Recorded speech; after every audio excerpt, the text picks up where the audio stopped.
Greetings. I'm Dionysia Raposelli, also going by the handle SoraZSD23. And the topic of this video is the magical wand. Lots of folks now think that magical wands are items obtained by traveling to specialty shops and places in fantasy fiction. But magical wands have a very real and interesting history. In real magic, they aren't used to swish and flick, but are tools that represent the magical practitioner's will. There are a few theories about the origin of the magic wand. One is that the magic wand emerged from the Zoroastrian Magian practice of casting sticks for divination. The bundle of sticks, called a barsum, then became a ceremonial accessory.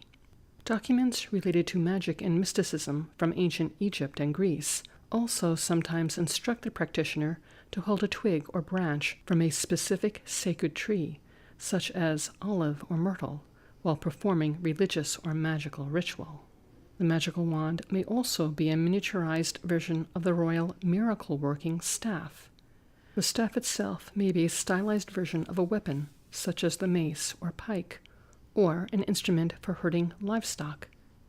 The person who held the staff in a community thus became the person who held the power, and that power could be miraculous.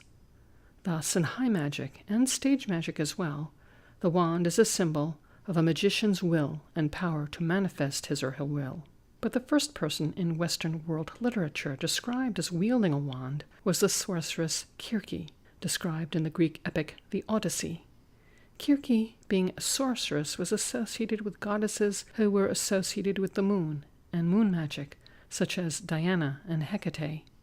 And these goddesses were in turn associated with other ancient goddesses called the Fates. The Fates were the personification of destiny and were said to spin, weave, and then cut the thread of life. The wand of Kirke, therefore, is not a stylized weapon, but a stylized distaff. A distaff is an antique tool for spinning thread. Later, in literature and imagery, we began to associate wands with fairies for good reason. The idea can be traced to Italy, the birthplace of the first fairy tales.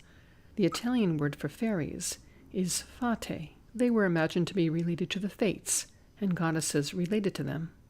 They also were imagined to be not tiny insect-like beings, but elegant, full-sized women who would do favors for you or curse you, depending on their own capricious whims.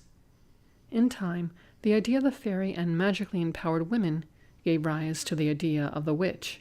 The earliest depictions of witches don't show them riding brooms, but boon wands. Boon wands are bifurcated branches that can double as very primitive distaffs. In this context, the wand remains a symbol of power as well as enchantment. Does the wand choose the wizard? Only in Hogsmeade Village in Pottermore. In the world of real magic, practitioners generally make their own wands based on instructions received from their magical order, instructions within a grimoire pertaining to a particular magical operation, or according to their own knowledge about the symbolic properties of woods, stones, metals, and other items that might go into the making of a wand.